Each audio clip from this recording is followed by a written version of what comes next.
정확한 출처는 기억이 잘 나지 않지만 예전에 한 기사를 들은 적이 있습니다. 이슬람권에 살고 있는 자유가 전혀 없고 인권이 짓밟히는 그런 환경 가운데 살아가고 있는 한 노예 여성에게 기자가 다가가서 이런 질문을 합니다. 만약 당신에게 자유가 주어진다면 어떤 걸 한번 해보고 싶나요? 이렇게 질문을 합니다. 자유가 주어진다면 어떤 걸 해보고 싶냐? 그 질문에 이 여인은 뭐뭐가 하고 싶습니다 이렇게 대답하는 것이 아니라 이 자유가 주어진다는 게 도대체 어떤 의미인지 몰라서 그게 무슨 말이냐고 기자에게 반문을 하고, 기자가 아무리 설명을 해도 그게 어떤 것인지 이해를 못하는 그런 모습을 본 기억이 있습니다. 그렇죠. 놀아본 사람이 놀 줄 알고 먹어본 사람이 먹을 줄 안다는 말이 있듯이 자유라는 것도 우리가 누려본 사람이 누릴 수 있는 것 같아요. 태어나서 한 번도 자유라는 것을 경험해 보지 못하고 누리지 못한 사람은 그게 주어져도 무엇인지 모르고 또 누리지 못하는 거죠. 태국에 가면 그 코끼리가 굉장히 많더라고요. 사육을 해서 이렇게 그걸로 이제 돈벌이를 하는 모습을 많이 보았는데요. 이 코끼리를 사육사가 길들일 때 아주 어리고 힘이 없을 때 끈으로 꽉 묶어놓고 이제 움직이지 못하게, 많이 그 반경을 벗어나지 못하게 만든다고 합니다. 그렇게 어릴 때 묶어 놓으면 처음에는 막 발버둥 치죠. 벗어나려고. 근데 자기 힘으로 안 되잖아요. 그게 이제 아무리 해도 안 되니까 포기를 하게 되죠. 안 되는구나 라고 이미 머리에 딱 세뇌가 돼버립니다. 그러면 그 코끼리가 나중에 성체가 되어서 다 커도 그 족쇄를 벗지 못한다고 합니다. 충분히 자기 힘으로 밧줄을 끊고 자유를 찾아 탈출을 할 수 있음에도 불구하고 그렇게 못한다는 거죠.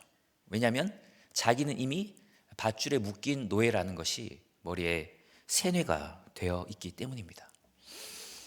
그렇죠. 시키는 대로만 해야 하는 속박 속에 있는 것이 너무 익숙하고 오래되다 보면 고통을 받으면서도 그것을 깨닫지 못해 계속 그 고통 가운데 머물게 됩니다.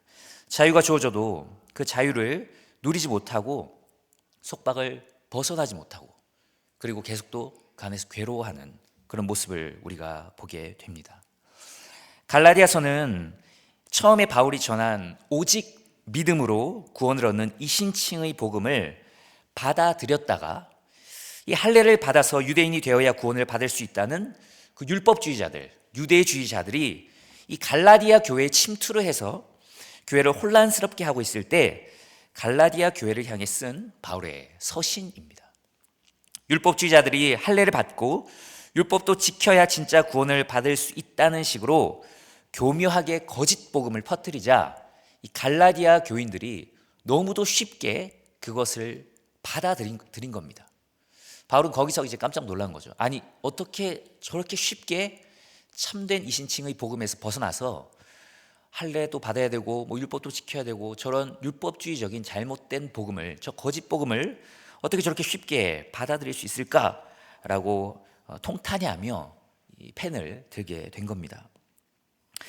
사실 율법주의자들도 율법을 지켜서 구원받고 인정받고 이제 복을 받으려는 사람들이었지만 갈라디아 교회의 교인들처럼 그러니까 대부분이 사실 이방인이었잖아요. 이방인들의 그 종교적인 분위기도 열심히 노력해서 신을 감동시켜서 뭔가 내가 복을 받아야겠다는 그런 기본적인 기브 앤 테이크 사상이, 기복신앙이 그들에겐 깔려 있었습니다. 지금도 그렇잖아요. 사실 기독교 이외에 다른 모든 종교는 기복신앙이고 기브 앤 테이크입니다. 신에게 먼저 내가 최선을 다해, 정성을 다해 노력을 하고 그럼 신은 그 노력에 감동해서 나에게 복을 주는 그런 시스템으로 되어 있죠. 모든 종교는 그런 시스템으로 되어 있습니다. 그렇다 보니 예수님을 믿기만 하면 구원받는다는 이 이신칭의의 진리, 오직 하나님의 은혜로 구원받는다는 이 진리를 처음 들었을 때, 이 복음을 들었을 때 너무 놀랍고 감사했지만 한편으로는 뭔가 허전했을 것 같아요. 그냥 오직 믿음으로 조건 없이 하나님의 은혜로만 나를 받아주고 하나님의 백성 삼아주시고 자녀 삼아주셨다는데, 구원해 주셨다는데 진짜 아무것도 안 해도 되나요? 진짜로요? 약간 이게 계속 그런 약간 마음이었을 것 같아요. 허전한 거죠. 뭔가 해야 될 것 같은데 그냥 구원해 준다니까 허전했던 것 같습니다. 그런 그들에게 이 유대주의자들, 율법주의자들이 딱 나타나서 야, 그 바울이 전한 복음은 가짜야. 내가 진짜를 전해줄게. 라고 하면서 너네 할례 받아야 돼. 야, 진짜 너네 아무것도 없이 구원받을 수 있다고 생각했어? 아, 순진했구나. 너네 어떻게 아무 노력 없이 사람이 구원받을 수 있겠니? 그러니까 갑자기 또 솔깃한 거죠. 이 옛날부터 종교적인 기브앤테이크에 익숙해 있던 사람들이잖아요. 그러니까 종교의 노예로 산 사람들이다 보니까 너네 그 할례라는 아주 어려운 관문을 통과해야 돼. 지금이야 뭐 포경 수술 굉장히 이렇게 소독한 칼로 뭐 하고 그렇게 하니까 안전하겠지만 이 당시에는 그냥 돌칼 같은 걸로 했으니까 잘못하면 받다가 죽고 막 그런 굉장히 위험한 거였거든요. 할례 의식 자체가. 그러니까 그 정도는 너희가 통과해야지 구원받을 수 있지. 너희가 뭐 아무것도 안 했는데 어떻게 공짜로 구원받을 생각을 했니? 라고 하면서 이제 살살 속삭이니까 그럴싸하잖아요. 그러니까 이 종교심이 있었던 이 갈라디아 교인들이 그 잘못된 복음을 쉽게 받아들였던 것 같아요. 그래서 그걸 이제 기브앤테이크의 마음으로 그런 율법주의적인 그런 구원을 이제 받아들이게 되니까 이제 이 바울은 굉장히 화가 나는 거죠. 너무 가슴이 아파서 그들을 향해서 이제 이 글을 쓰는데 오늘 말씀 이제 4장 21절을 보면 이렇게 그들을 향해 외치고 있습니다. 내게 말하라. 율법 아래 있고자 하는 자들아, 율법을 듣지 못하였느냐? 라고 말하고 시작하고 있죠. 율법 아래 있고자 하는 자들아 라고 하죠. 여기서 말하는 율법은 좁은 의미의 우리가 생각하는 그 율법입니다. 뭐는 해야 되고 뭐는 하면 안 되고 이런 율법이고요. 그리고 뒤에 율법을 듣지 못하였느냐라는 부분에서 이 율법은 모세오경 전체를 얘기하는 겁니다. 그 율법이 넓은 의미로도 쓰이고 좁은 의미로도 쓰이거든요. 쉽게 말하면 율법 아래서 종노릇하려고 하는 자들아, 너희가 진짜 하나님의 말씀을 제대로 못 들었니? 라고 하면서 내가 제대로 설명해 줄게 라고 말하고 있어요. 그러면서 아브라함의 이야기를 꺼냅니다. 넓게 보면 모세오경이 다 율법이라고 했으니까 그 중에 창세기에 나와 있는 아브라함 이야기를 꺼내요. 오늘 말씀 22, 23절을 보면 기록된 바 아브라함에게 두 아들이 있으니 하나는 여종에게서 하나는 자유 있는 여자에게서 낳았다 하였으며 여종에게서는 육체를 따라 낳고 자유 있는 여자에게서는 약속으로 말미암았느니라 라고 말하고 있습니다. 왜 갑자기 아브라함이 나오고 막 자유 있는 여자, 종 막 이런 말이 나오지? 막 이렇게 좀 복잡해 보일지라도 단순하게 말씀을 드릴게요. 아브라함에게 두 아들이 있었다는 거예요. 아브라함에게 사라를 통해 낳은 아들 누구죠? 이삭이 있었고 종 하갈을 통해 낳은 아들 이스마엘이 있었던 거죠. 두 아들이 있었잖아요. 아브라함을 하나님께서 75세에 부르십니다. 소명을 주세요. 75세. 아브라함아, 내가 너를 정말 사랑하고 내가 너를 통해 큰 민족을 이룰 것이다. 하늘을 봐라. 하늘의 별을 셀 수 있느냐? 내가 이렇게 많은 민족을 네 자손으로 줄 것이다. 바다를 봐라. 모래를 셀 수 있냐? 내가 그렇게 많은 민족을 네 후손으로 줄 것이다. 큰 하나님의 백성을 이룰 것이다. 이런 엄청난 약속을 주십니다. 75세에 받았어요. 75세 이하이신 분들은 소망을 갖기를 소망합니다. 그 이상도 소망을 갖지 말라는 뜻은 아니에요. 하나님은 전능하시니까. 75세에 소명을 받았어요. 그런데 이제 아브라함은 그렇게 생각했을 것 같아요. 제 생각에 75세에 불러주셨잖아요. 사실 이때도 이미 할아버지지 않습니까? 하나님이 지금 이렇게 나에게 좀 늦게 부르셨지만 이렇게 큰 민족을 주겠다는 이 소망과 비전을 주셨으니까, 선물을 주셨으니까 바로 다음 달에 애가 태어나겠구나, 이런 마음이지 않았을까 싶어요. 안 그래도 지금 너무 늦었으니까.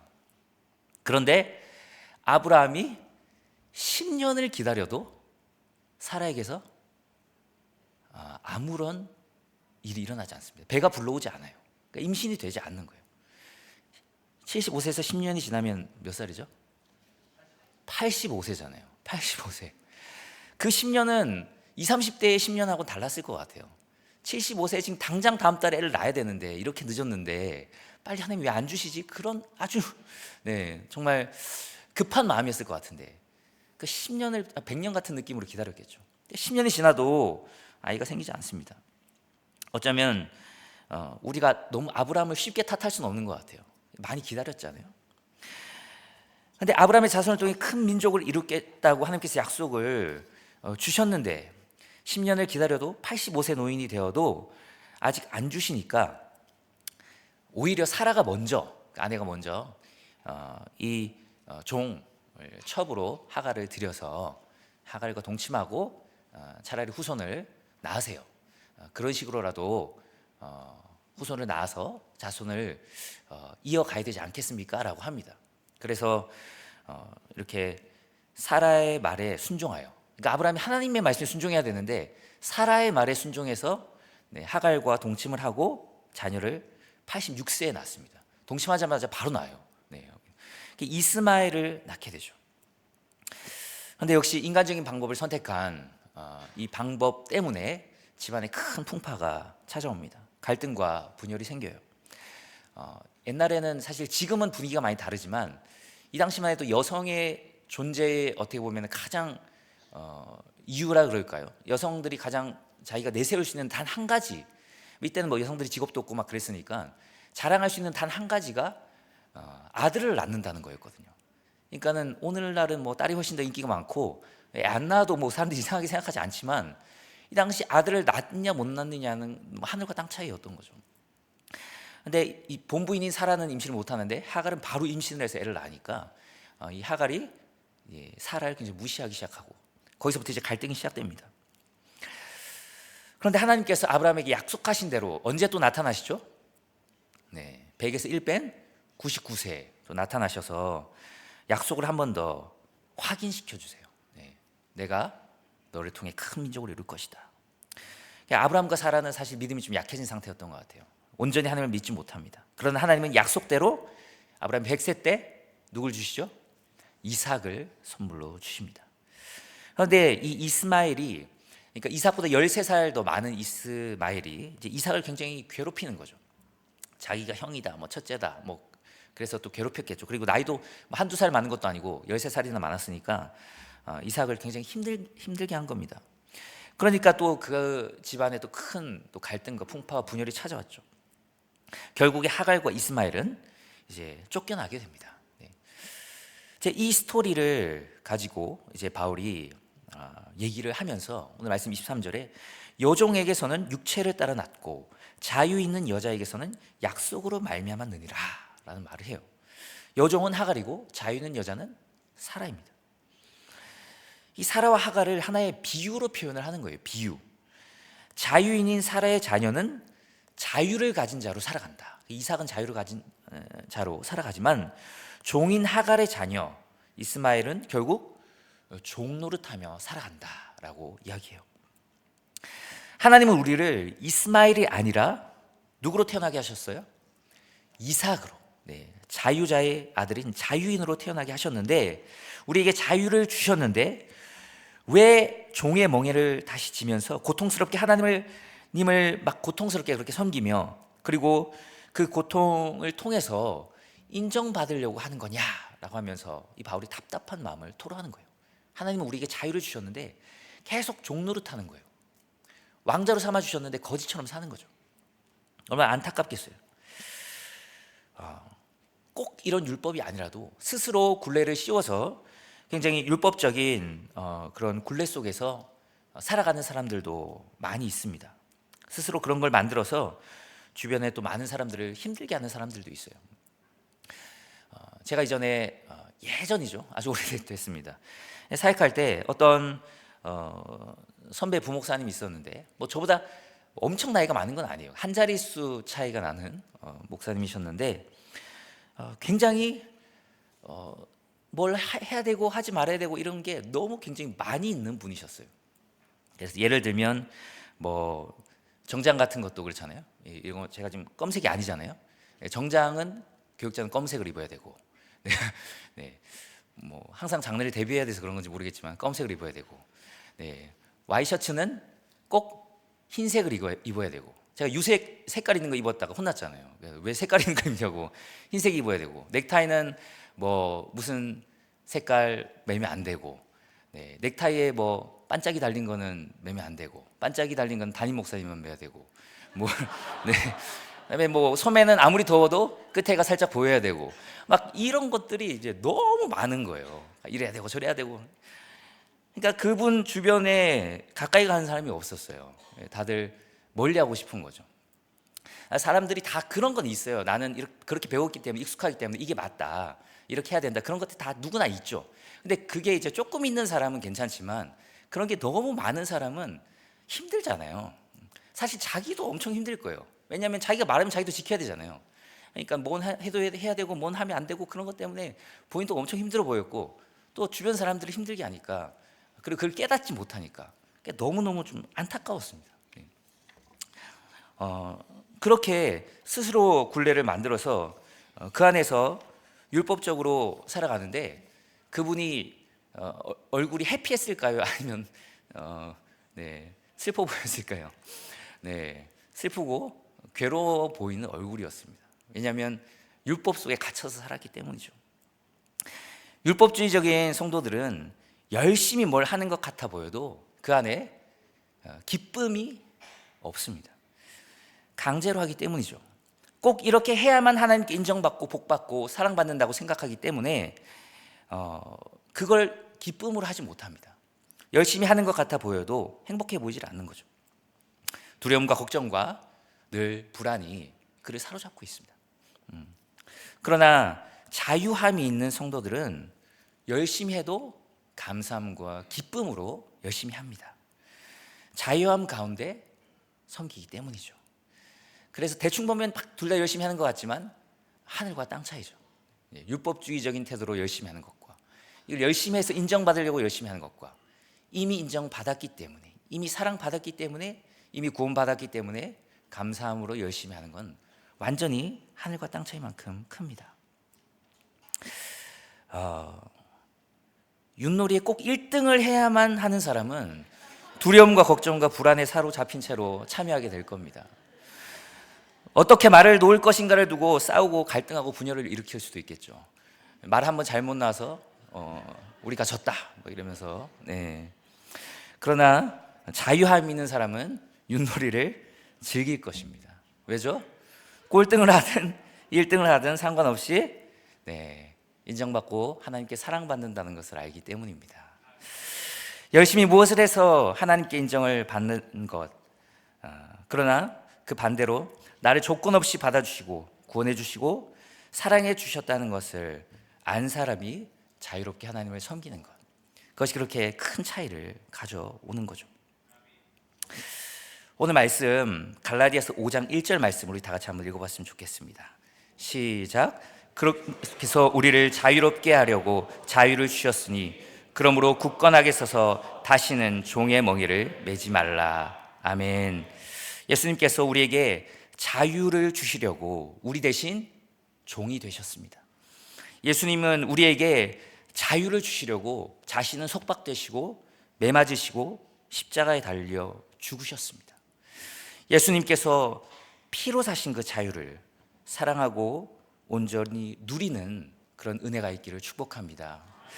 속박 속에서, 율법 아래서, 고통 가운데 억지로 그렇게 하면서 하나님의 마음을 안타깝게 하고 아프게 하는 것이 아니라 하나님께서 주신 예수 그리스도 안에 있는 그 놀라운 자유를 알고 누리고 감사하며 기쁨으로 행복하게 신앙생활하며 살아가는 우리 모두가 되는 은혜 있기를 축복합니다.